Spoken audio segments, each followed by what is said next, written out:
오늘 사무엘상 네 번째 말씀 승리의 보증수표라는 제목으로 함께 말씀을 나누려 합니다. 오늘 본문은 이스라엘과 블레셋의 전쟁 이야기로 시작이 됩니다. 첫 번째 전투에서 이스라엘은 블레셋에게 패하게 되는데요. 이때 죽은 군사의 수가 4천 명 가량 되었다라고 성경은 증언합니다. 이스라엘 백성에겐 이 패배가 굉장한 충격으로 다가왔습니다. 그래서 그들이 취한 방법은요, 여호와의 언약궤를 실로에서 우리에게 가지고 와서 그것으로 우리를 우리의 원수들의 손에서 구원하게 하자라는 거였습니다. 이 백성들은 실로에서 하나님의 그 언약궤를 가져왔고 엘리 제사장의 아들들인 홈니와 비느하스도 이스라엘 진영에 도착했습니다. 이 언약궤와 제사장들이 도착하자 이스라엘 진영에서 큰 함성 소리를 내면서 언약궤를 맞이하지요. 그리고 사기가 올라갑니다. 그리고 이 함성이 블레셋 진영까지 들리게 됩니다. 블레셋 사람들이 묻습니다. 이 함성 소리가 대체 어떻게 된 것이냐? 알고 보니까 이스라엘의 신인 여호와의 언약궤가 이스라엘 진영에 도착했고 그로 인해서 이스라엘 사람들의 사기가 올라갔고 그래서 사람들이 함성을 지르는 것이다. 이 소식을 들은 블레셋 군대는요, 큰 두려움에 쌓이게 됩니다. 사무엘상 4장 7절부터 9절 말씀을 화면에 나온 우리 세번역 성경으로 읽어보겠습니다. 이제 우리에게 화가 미쳤다. 일찍이 이런 일이 없었다. 우리에게 화가 미쳤는데 누가 저 강력한 신의 손에서 우리를 건질 수가 있겠느냐? 그 신들은 광야에서 온갖 재앙으로 이집트 사람을 쳐서 죽게 한 신들이다. 블레셋 사람들아, 대장부답게 힘을 내어라. 그렇지 않으면 히브리 사람이 우리의 종이 되었던 것처럼 우리가 그들의 종이 될 것이다. 너희는 대장부답게 나가서 싸워라. 그들의 마음 가운데 두려운 마음이 있었지만 벼랑 끝에 몰린 심정으로 죽기 아니면 까무러치기다라는 심정이었던 것 같습니다. 더 굳세게 이스라엘과 싸웁니다. 그 결과 어떻게 됐죠? 2차 전투도 이스라엘이 패배하고 더 많은 3만 명의 사망자가 생겨납니다. 게다가 언약궤도 빼앗기고요. 그리고 엘리 제사장의 두 아들 홈니와 비느하스도 그 전쟁에서 죽임을 당합니다. 여러분, 그 수표 중에 보증수표라는 것 알고 계시죠? 보증수표. 예금 부족으로 인한 지급 거절이라고 합니다. 저도 잘 몰라서 찾아봤습니다. 예금 부족으로 인한 지급 거절. 그러니까 쉽게 말해 부도를 방지하기 위한 목적으로 사용되는 게 보증수표라고 이야기합니다. 회사가 부도나지 않게 사용되는 수표가 보증수표이듯이 많은 사람들이 자신의 인생이 부도나지 않도록 어려움에 닥치지 않도록 그리고 더 나아가서 자기 인생의 어떤 승리와 성공을 보증해주는 그런 보증수표를 찾아다닙니다. 그 중에서도 하나를 꼽는다면요, 돈이겠지요. 좀 오래되기는 했지만 2014년, 많이 오래됐네요. 10년 전이네요. 2014년 설 명절을 맞이할 때쯤에 이 소셜 커머스인 티켓 몬스터라는 그런 회사가 있습니다. 여기서 20대부터 40대 남녀 직장인 500명에게 한 설문조사에서 이런 질문을 했습니다. 가장 받고 싶은 설 명절 선물은 무엇입니까? 이 질문에 현금이라는 대답이 72% 이렇게 압도적으로 많이 나왔습니다. 10년 전에도 현금을 갖고 싶다라고 얘기를 그렇게 많이 한 거예요. 20대부터 40대, 이 나이 젊은 사람들이 현금을 참 좋아하는구나 라고 생각하실 수도 있는데요. 그 다음 해인 2015년에 어버이날을 맞이해서 한 기관에서 또 설문조사를 했습니다. 어버이날 받고 싶은 선물은 무엇입니까? 그 결과 56%로 가장 많이 나온 대답 역시 현금이었습니다. 편지나 카드가 18%, 효도 관광이 14%, 가전제품 8%, 공연 영화 티켓 4%. 여러분, 어버이날 달아드리는 카네이션은 몇 프로가 나왔을까요?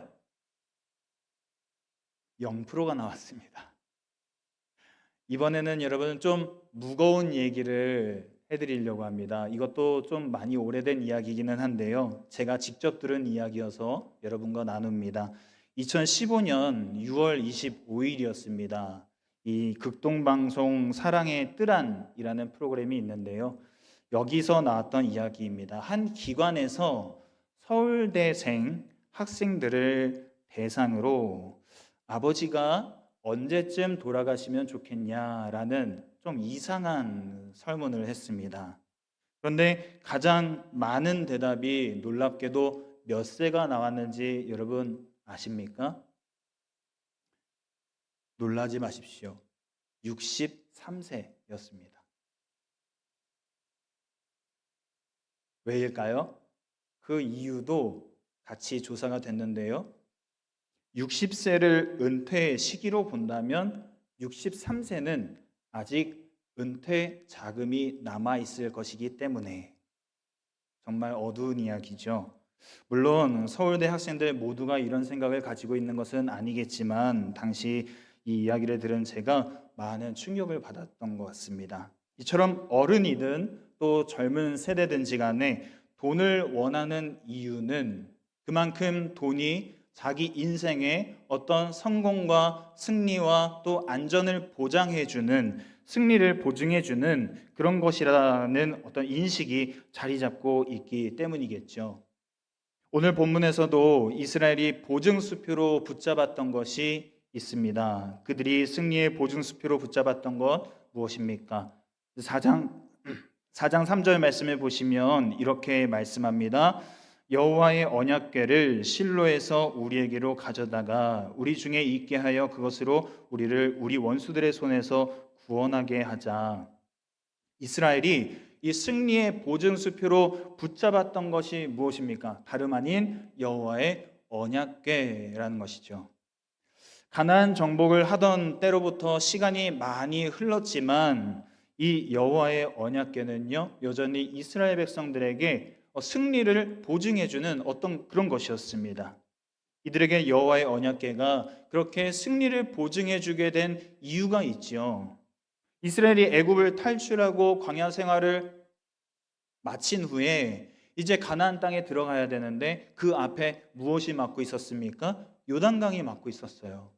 그런데 제사장들이 그 여호와의 언약궤를 메고 그 요단강에 발을 들이자 이 요단강이 멈춰서기 시작합니다. 그래서 이스라엘 백성들이 그 요단강을 그 옛날 홍해를 건너듯이 건너서 가나안 땅에 들어가게 돼요. 자, 요단강을 건넌 이스라엘 백성들 앞에 또 무엇이 등장하지요? 여리고성이 등장합니다. 이 여리고성은요, 이스라엘 백성들이 절대 함락시킬 수 없는 그런 요새였습니다. 그런데 이스라엘 백성이 하나님이 알려주신 방법대로 언약궤를 메고 그 여리고성을 빙빙 돌다가 그 마지막 날 마지막 바퀴를 돌고 함성을 지르지요. 그 함성 소리에 성벽이 다 무너지게 되고 그렇게 함락시킬 수 있었습니다. 여러분, 요단강을 건널 때 여리고성을 무너뜨릴 때 그 앞에 앞장섰던 것이 무엇입니까? 여호와의 언약궤. 이 두 사건은요 당시 이스라엘 백성들에게 하나님께서 우리와 함께하고 계시고 저 땅을 우리에게 주셨다라는 그런 인식을, 확신을 심어주는 계기가 됐습니다. 그런데 안타깝게 어떻게 됩니까? 그런 확신이 하나님께서 주신 그런 하나님을 바라보는 시선이 변질되기 시작하죠. 여호와께서 이스라엘 가운데 임재하시고 함께하시고 인도하셨다. 이렇게 하나님을 바라보던 시선이 여호와의 언약궤가 있으면 우리가 이겨. 여호와의 언약궤가 기적을 일으켜. 이렇게 하나님이 아닌 언약궤 자체를 바라보는 시선으로 변질된 겁니다. 여러분, 이스라엘 백성이 40년간 광야 생활을 무사히 마칠 수 있었던 이유가 무엇입니까? 그리고 그들이 요단강을 건널 수 있었던 이유가 무엇이죠? 그들이 여리고성을 무너뜨릴 수 있었던 이유가 무엇입니까? 언약궤가 있었기 때문인가요? 아니죠. 하나님의 임재가 그들 가운데 있었기 때문에, 하나님께서 그들과 함께 해주셨기 때문에 그 모든 일들이 가능했던 겁니다. 하지만 그들은 하나님의 임재를 구하기보다 언약궤 자체를 승리의 보증수표로 여기고 전투에 임했다가 그 결과 더 많은 사람들이 죽고 언약궤는 빼앗기고 제사장의 아들들은 다 죽임을 당하는 일이 벌어집니다. 사랑하는 성도 여러분, 여러분의 인생에 있어서 승리의 보증수표가 무엇입니까? 여러분, 아파트 무순이 줍줍이라는 말을 들어보셨습니까? 아파트 무순이 줍줍. 보통은 취소 후 재공급되는 자녀분의 청약 신청을 하는 건데요. 이거를 사람들이 이렇게 부른다고 합니다. 한참 그 아파트 열기가 뜨거웠을 때 이 포털 사이트 메인 뉴스에 이 문구가 종종 등장했었는데요. 제가 찾아보니까 역대급으로 가장 뜨거웠던 무순이 청약이요, 지난 6월에 있었습니다. 여러분 아실 거예요. 흑석자이 아파트인데 여기에 59제곱미터 한 가구 모집에 무려 몇 명이 신청했는지 아십니까? 82만 9,804명이 지원했다고 해요. 그 한 가구 이제 물량을 얻기 위해서 82만 명이 그렇게 지원을 한 거죠. 왜 그렇게 지원을 했을까 보니까 이 분양가가 6억 5천이었대요. 그런데 그 주변 시세 매매가가 12억이었다고 합니다. 전세가가 6억에서 7억. 자, 여러분 계산이 되시죠? 당첨되기를 얼마나 많은 사람들이 바랐을까요? 왜요? 그거 한번 당첨이 되면은 내 인생 한번 필 수 있겠다. 이 관심의 뿌리, 이 열정의 뿌리는 무엇입니까? 결국에는 돈이었던 거예요. 돈 자체가 나쁘다 이런 말을 드리는 게 아닙니다.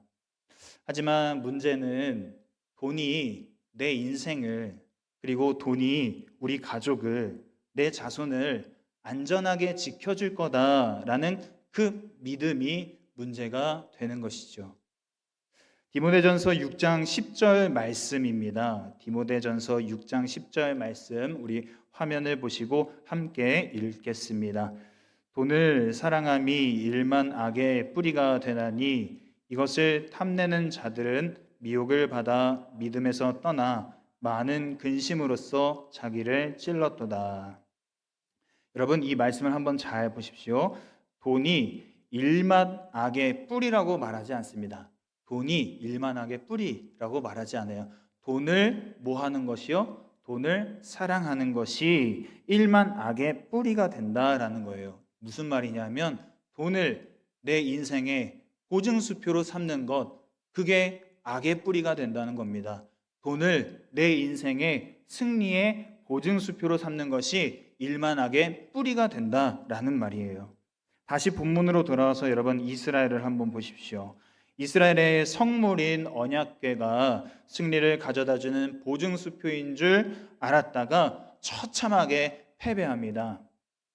엘리 제사장의 아들들 홈리와 비느하스 어땠습니까? 하나님을 알지 못하는 이 소년들, 그들이 아버지가 제사장이었기 때문에 자연스럽게 제사장이 돼서 그 직분이 마치 자기 인생의 어떤 보증수표라도 되는 것처럼 그렇게 당당하게 여호와의 제사를 멸시하고 성범죄를 짓다가 블레셋과의 전쟁에서 죽임을 당했죠.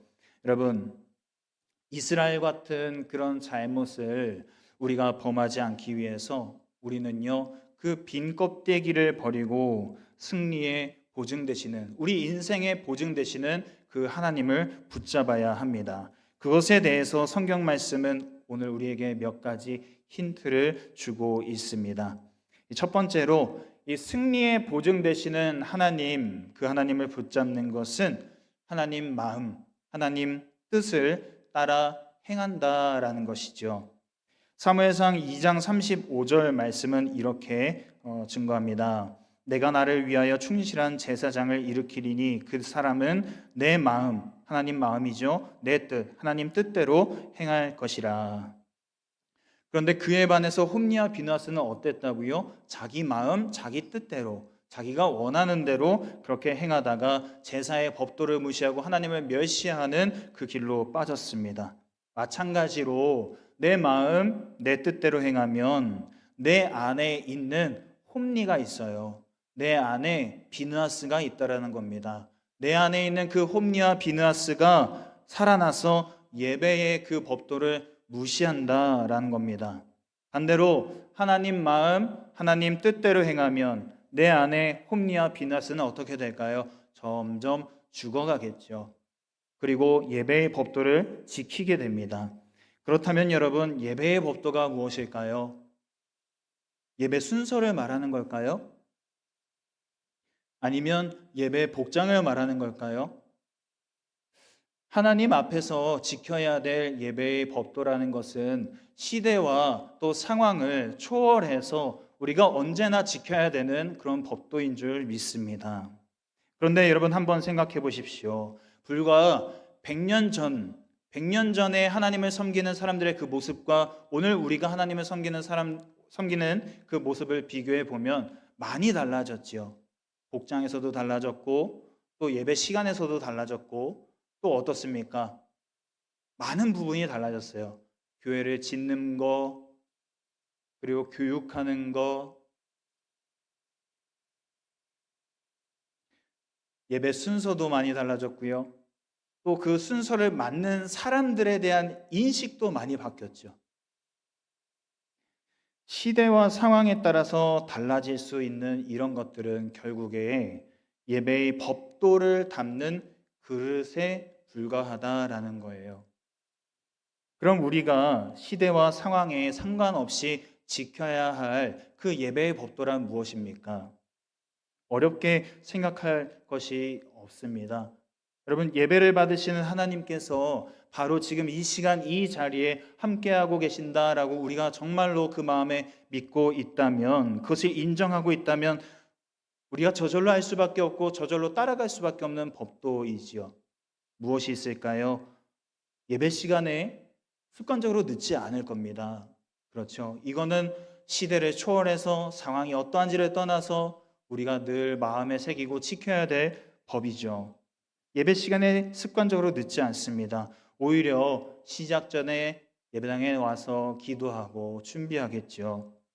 누가 예배를 잘 드리고 못 드리고 있는지 뒤에서 체크하고 있지 않을 거예요. 오히려 어떻습니까? 내 자신이 하나님 앞에서 예배를 잘 드리고 있는가? 나를 바라보느라 여념이 없겠죠. 여러분, 예배의 법도뿐만 아니라 우리 삶의 전반에 걸쳐서 하나님 마음, 하나님 뜻을 따라서 행할 수 있기를 바랍니다. 시대와 상황에 따라 변할 수 있는 것, 썩어 없어질 것을 따라서 우리 인생의 어떤 보증수표로 삼는 것이 아니라 참되시고 영원하신 주님을 우리 인생의 보증으로 삼는 저와 여러분 될 수 있기를 원합니다. 두 번째로요, 승리의 보증 되시는 하나님을 붙잡는 것은 들음에서 시작됩니다. 들음. 사무엘상 3장 10절 말씀 이렇게 말씀합니다. 여호와께서 임하여 서서 전과 같이 사무엘아 사무엘아 부르시는지라. 사무엘이 이르되 말씀하옵소서 주의 종이 듣겠나이다. 자, 말씀하옵소서 주의 종이 듣겠나이다. 여기서 듣겠나이다라는 것은 문자 그대로 그냥 듣겠다, 듣는 것만을 의미하는 것은 아니죠. 듣고 어떻게 하겠다는 겁니까? 순종하겠다라는 의미가 포함된 말입니다. 자, 하나님은 하나님의 말씀을 듣고 순종하는 사람을 찾고 계셨습니다. 왜요? 2장 후반부에 하나님의 사람이 엘리 제사장에게 가서 아들들에 대해 경고를 합니다. 그러니까 하나님이 사무엘의 꿈에 나타나시기 이전에 하나님의 사람이 엘리 제사장에게 가서 경고를 한번 했어요.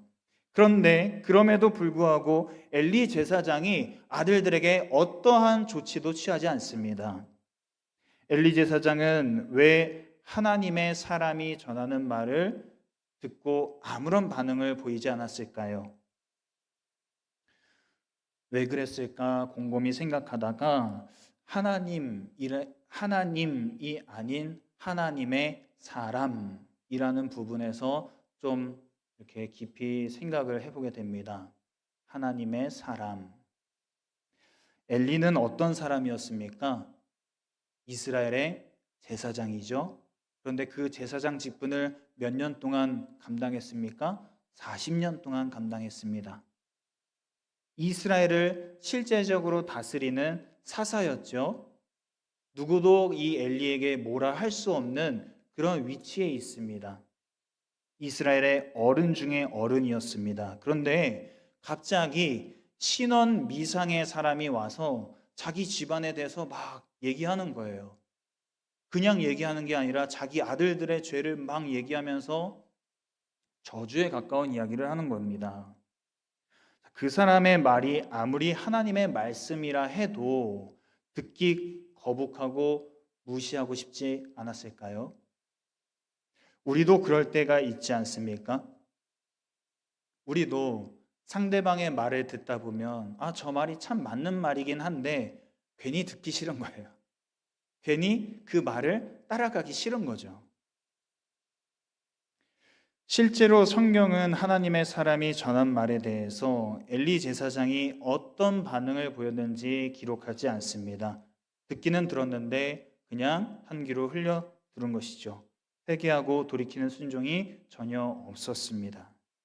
그렇기 때문에 하나님은요, 말씀을 듣고 그리고 순종할 줄 아는 사람을 찾으셨는데 그 사람이 바로 사무엘이었던 겁니다. 말씀을 전하는 사람이 언변으로나 또 나이로나 경험으로나 외적인 모습으로나 나보다 못한 것 같다는 생각이 들고 말씀을 전하는 사람의 어떤 학벌이나 스펙이 나보다 못한 것 같다라는 생각이 들어서 그래서 말씀을 듣고 순종하려는 마음보다는 그 말씀 그래 어디 한번 말해봐 그게 아니라 그 말씀 내가 한번 평가해보지 그게 아니라 거기에 담긴 하나님의 음성을 제대로 듣지 못한다면 내 마음에 누가 살아납니까? 엘리의 집이 살아나는 겁니다. 홈리와 비느하스가 살아나는 것이죠. 내 안에 그런 집이 세워져 가고 있지는 않은지 홈리와 비느하스가 살아나고 있지 않은지 계속해서 점검하고 살펴봐야 될 줄 믿습니다. 이제 말씀을 맺습니다. 여러분 달란트 비유 아시죠? 한 종은 5달란트를 받았고 한 종은 2달란트 그리고 한 종은 1달란트를 받았습니다. 그리고서 각각 이윤을 남겼죠. 5달란트 받은 종이 5달란트를 더 벌어서 10달란트를 가지고 왔습니다. 그런데요 여러분 만약에 이 5달란트를 받아서 10달란트로 불린 이 종이 주인에게 찾아오지 않고 그 10달란트를 가지고 도망쳤으면 도망쳤다면 어떻게 됐을까요? 여러분 그런 한번 생각해 보신 적 없으세요? 야, 이 종 참 대단하다. 이 달란트라는 거 우리가 그냥 가볍게 생각할 수 있는 금액이 아니거든요. 심지어 10달란트? 와, 그거면 한평생 먹고 살 수 있고 자기가 하고 싶은 거 할 수 있고 종이라는 신분을 바꿔서 새롭게 삶을 시작할 수도 있을 텐데 그 달란트를 가지고 종이 주인에게 찾아온 겁니다. 왜 찾아왔습니까? 이 종에게 있어서 그 사람, 나의 보증수표는 이 10달란트가 아니었던 거예요. 이 종에게 있어서 자기의 보증수표는 누구였습니까? 주인이었던 거죠. 그 주인이 바로 내 인생의 보증이기 때문에 그 주인에게 찾아간 겁니다. 달란트가 아닌 주인을 이 보증으로 붙잡은 종에게 주인이 이렇게 말씀하시죠. 마태복음 25장 21절 말씀 우리 화면을 보시고 같이 한번 읽겠습니다. 그 주인이 이르되 잘하였도다 착하고 충성된 종아 내가 적은 일에 충성하였음에 내가 많은 것을 내게 맡기리니 내 주인의 즐거움에 참여할지어다. 다시 한번 여러분에게 질문해 봅니다. 여러분, 우리 인생의 그 승리의 보증 수표는 누굽니까?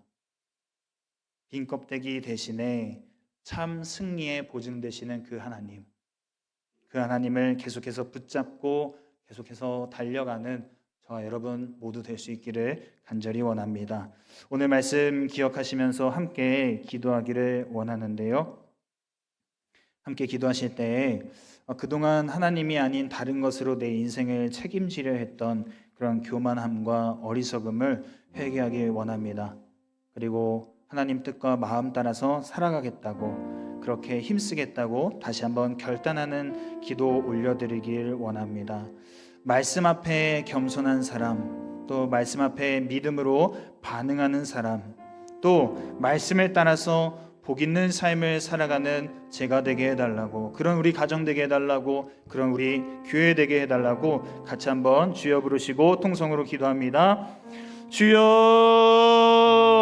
하나님 감사합니다. 오늘 말씀을 듣고 우리가 다시 한번 마음에 결단하고 또 하나님 앞에 나아갑니다.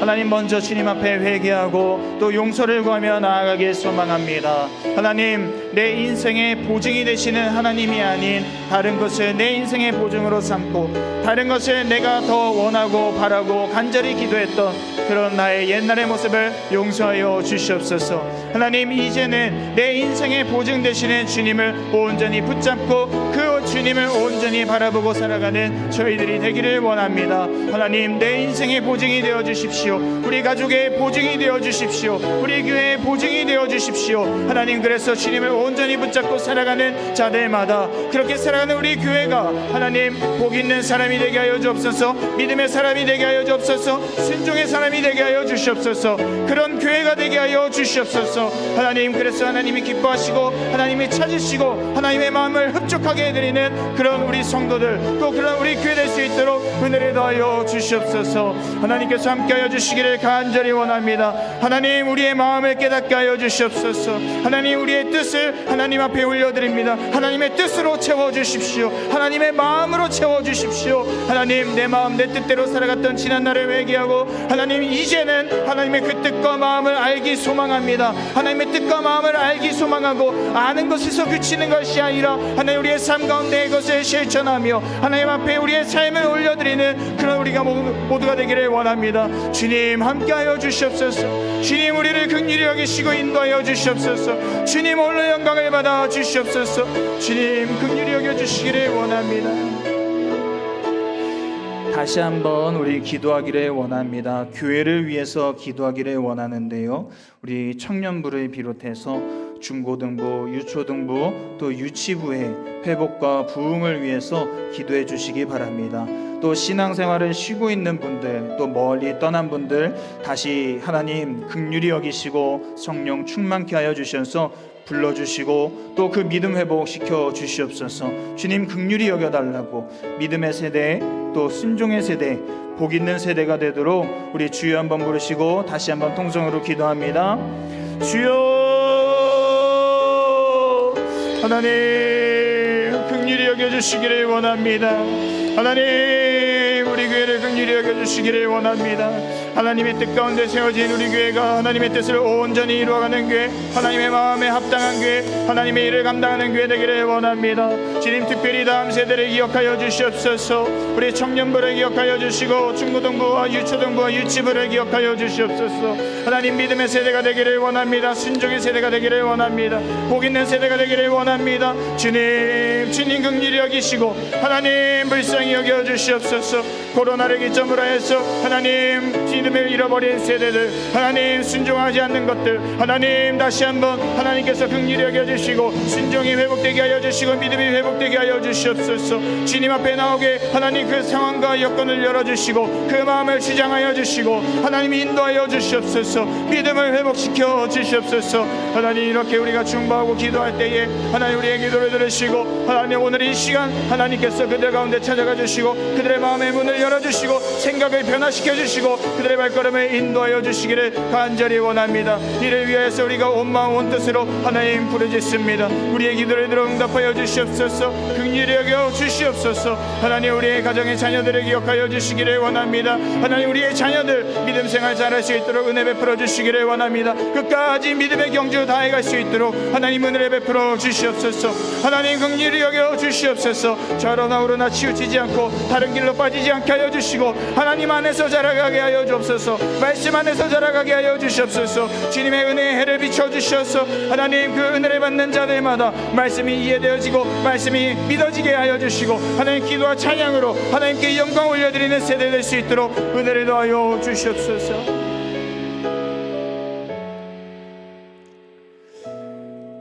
하나님 감사합니다. 오늘 이 시간도 하나님 말씀 듣고 또 기도하고 또 하나님께 우리의 간절한 마음을 올려드립니다. 주님께서 저희를 긍휼히 여겨 주시옵소서. 저희를 긍휼히 여겨 주시옵소서. 길을 잃어버리고 방황하고 있는 영혼들 긍휼히 여기시고 하나님 오늘 이 시간 그들에게 찾아가 주시옵소서. 그들의 마음을 만져주시고 그들의 생각을 또 변화시켜 주시옵소서. 그래서 그들의 발걸음이 다시 주님께로 향하게 하여 주시고 그들의 신앙이 다시 회복되어지게 하시고 주님 앞에 서는 날까지 그 믿음의 경주를 다할 수 있도록 긍휼히 여겨 주시옵소서. 하나님 우리 인생의 보증수표 바로 주님이신 줄 믿습니다. 우리 인생의 보증 되시는 주님을 온전히 붙잡는 저희 모두가 되기를 원합니다. 다른 것으로 보증 삼지 않게 하여 주옵소서. 다른 것을 붙잡지 않게 하여 주옵소서. 주님이 허락하여 주신 것 감사히 여기며 또 그것을 주신 주님을 바라보는 믿음의 눈을 허락하여 주시옵소서. 감사드리며 예수님 이름으로 기도드립니다. 아멘.